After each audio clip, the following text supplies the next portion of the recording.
Mesdames, Messieurs, bonsoir, bienvenue et merci de nous rejoindre. Dans les titres ce soir, cette violente explosion intervenue cet après-midi vers 15h à Joué-les-Tours dans l'entreprise Forclum. Elle a fait un blessé grave et un blessé léger. L'entreprise a été évacuée. On ne connaît pas exactement l'origine de cette déflagration, peut-être due à la manipulation de matériel de l'entreprise. Nous verrons également ce soir que la bataille continue entre Christophe Rossignol et Claude Greff, les deux finalistes aux législatives sur la deuxième circonscription d'Indre-et-Loire. Christophe Rossignol a déposé un recours devant le Conseil constitutionnel. De son côté, Claude Greff estime que le candidat vert soutenu par le PS n'a toujours pas digéré sa défaite et qu'il continue de rejeter la faute sur les autres. J-4 avant la grande course NASCAR au Parc Expo. Tours accueille ce week-end la première étape européenne de ces courses mythiques américaines. Des voitures lancées à plus de 300 km/h, pare-choc contre pare-choc. La piste ovale est montée, les premières images dans ce journal. Un blessé grave et un blessé léger, le bilan d'une violente explosion survenue cet après-midi vers 15h à Joué-les-Tours dans la zone industrielle. Entreprise concernée, Forclum. La déflagration s'est produite dans le garage. La personne blessée grave a été touchée au niveau du visage et des jambes, mais ses jours ne sont pas en danger. Elle a été transportée consciente à l'hôpital. Une trentaine de pompiers ont été dépêchés sur place. L'entreprise, quant à elle, a été évacuée.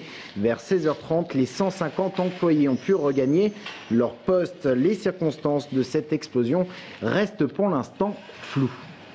Nous avons découvert effectivement une victime dans le garage. Semble-t-il, est arrivée une déflagration. Déflagration qui a entraîné, donc qui a soufflé la victime ainsi que le matériel qui était à proximité. Donc nous avons pris en charge la victime et réalisé une protection incendie. On sait que c'est dû à des travaux qu'effectuait l'employé en question. On ne sait pas exactement ce qui s'est passé. La politique et cette guéguerre qui continue entre le vert Christophe Rossignol et l'UMP Claude Greff, les deux finalistes aux législatives sur la deuxième circonscription d'Indre-et-Loire. Législatives qui se sont soldées par une très courte défaite de Christophe Rossignol. Il vient de déposer un recours devant le Conseil constitutionnel. La députée UMP parle d'un mauvais perdant. Anaïs Michaud. S'il y a bien une circonscription où la campagne a été particulièrement tendue, il s'agit de la deuxième d'Indre-et-Loire. Sur notre plateau déjà, au soir du premier tour, Claude Greff et Christophe Rossignol s'étaient affrontés dans une ambiance peu cordiale.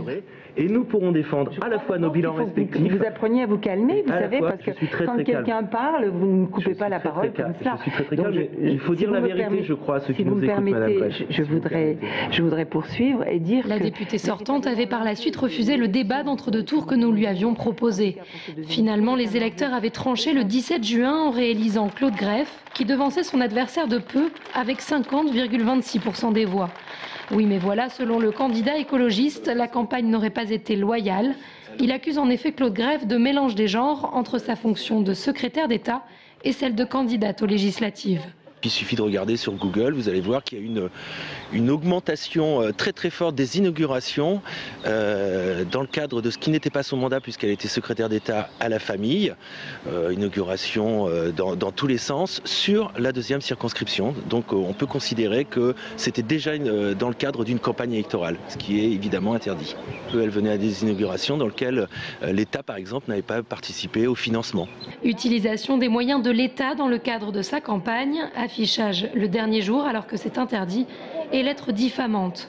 Les accusations de Christophe Rossignol sont lourdes, mais Claude Greff nie tout en bloc. J'ai rempli mon rôle de secrétaire d'État lorsque j'étais secrétaire d'État et lorsque c'était la campagne, jamais je ne me suis servi de mon rôle de secrétaire d'État. Non, je crois qu'il va falloir qu'il se pose surtout la question de savoir est-ce que véritablement il était à la hauteur de cette mission.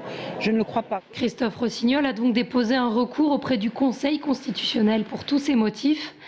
Il faudra juger si Claude Greff a effectivement enfreint les règles et le cas échéant si cela a pu être déterminant dans sa victoire. Le Conseil peut décider l'invalidation de son élection avec l'organisation d'un nouveau scrutin et peut même déclarer Claude Greff inéligible. Le recours devrait être examiné au cours de l'été. Et du côté du Conseil général d'Indre-et-Loire, on vous annonçait hier le retrait de Philippe Le Breton dans la bataille pour la présidence. Il reste donc 2 candidats qui se sont présentés aux militants du Parti socialiste hier soir, réunis pour l'occasion. Je vous rappelle que ce sont ces militants qui vont désigner le candidat socialiste. Ne restera plus, par la force des choses, aux conseillers généraux de valider ce vote. Il interviendra le 13 juillet prochain. Nous avons en invité ce soir le favori Frédéric Thomas. Rendez-vous à la fin de ce journal. Tourisme et la Loire à vélo, ils seront nombreux à l'emprunter cet été pour découvrir notre région. Un trajet au total de 800 km jusqu'à l'estuaire. Ainsi, un quart des cyclotouristes empruntent le train sur une partie du parcours. Face au succès de la Loire à vélo, la région Centre et la SNCF ont mis en place un wagon spécial vélo totalement équipé. Il roulera jusqu'au 2 septembre à des horaires bien précis. Jérôme Alain. Cet interloire à destination de Saint-Nazaire arrive d'Orléans. 3 allers-retours par jour dans la semaine sont désormais proposés pour accueillir les cyclotouristes et leurs 2 roues. Le week-end, période de forte affluence où la SNCF et la région ont comptabilisé l'année dernière jusqu'à 50 passagers par desserte. 2 allers-retours par jour seront mis à disposition des quelques 1400 utilisateurs enregistrés lors de l'opération déjà menée sur les 2 mois d'été en 2011. Nous avons l'année dernière expérimenté un système. Nous avons là vraiment cette année complètement déployé puisque nous avons fait rénover 6 voitures SNCF qui permettent d'accueillir pour chacune d'entre elles 40 vélos dans des conditions de sécurité, d'accueil, sans réservation. Donc c'est vraiment un outil au service des cyclotouristes. Le vélo étant une manière durable de faire du tourisme, de découvrir en toute simplicité, avec lenteur aussi, les richesses de la région. Donc c'est vraiment un projet qui tient à cœur aux 2 régions, effectivement, et ce train Vélo-Loire est un symbole de ces volontés partagées.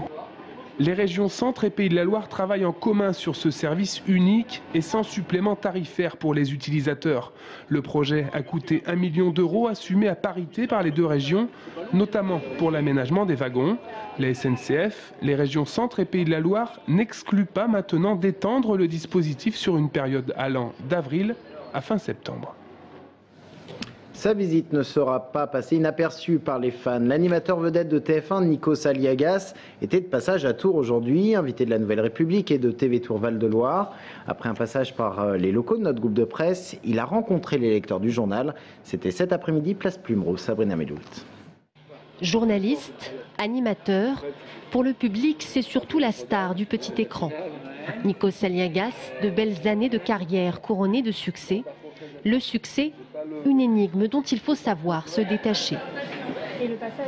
C'est assez drôle d'ailleurs, c'est assez schizophrénique parce que je peux faire des primes devant des millions de gens et vraiment rentrer chez moi et passer à autre chose sans refaire le film de l'émission, sans en parler toute la soirée au téléphone. D'ailleurs, mes proches le savent, c'est que je passe à autre chose.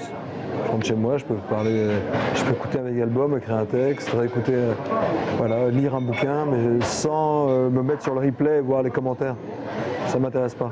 Ça ne m'appartient plus. Je vous le donne, vous en faites ce que vous voulez. Touche à tout, ce poids lourd du PAF s'est surtout révélé à lui-même au cours de sa carrière. Ce que j'ai appris sur moi grâce à ce métier, c'est la capacité à accepter des moments de bonheur, la capacité à affronter des situations totalement rocambolesques et arriver au bout du voyage. J'ai appris également que j'étais capable d'encaisser beaucoup plus que je ne croyais, et j'ai aussi appris que tout cela n'était pas très important. Et lorsqu'on demande à Nikos Aliagas, l'homme, comment garder le désir pour ce métier intact? Rester gamin, se remettre en question et rester gamin et avoir envie comme un gamin, avec la part d'irresponsabilité. Parce qu'il faut être un peu responsable pour faire ce métier, il faut être totalement barré. Près de 20 ans de carrière et un public toujours présent, une chose rare dans ce métier. Nikos Aliagas qui était également l'invité d'Émilie Leduc dans l'émission Tout sur un plateau. Des voitures qui tournent en rond à 300 km/h sur un circuit, pare-choc contre pare-choc. Inintéressant pour certains, toujours est-il que c'est un événement européen qui a lieu à Tours ce week-end, le NASCAR version Europe. Ce sport automobile fait fureur aux États-Unis. Il y a d'ailleurs souvent des accrochages chariots entre véhicules. À Tours, la piste est déjà montée. Une trentaine de semi-remorques ont été nécessaires pour acheminer tous les éléments de sécurité. Romain Delville. Un ovale long de 600 mètres pour 30 mètres de large, 200 mètres de grille de protection pour le public. Au total, plus de 1000 tonnes de matériel ont été nécessaires pour réaliser le chantier.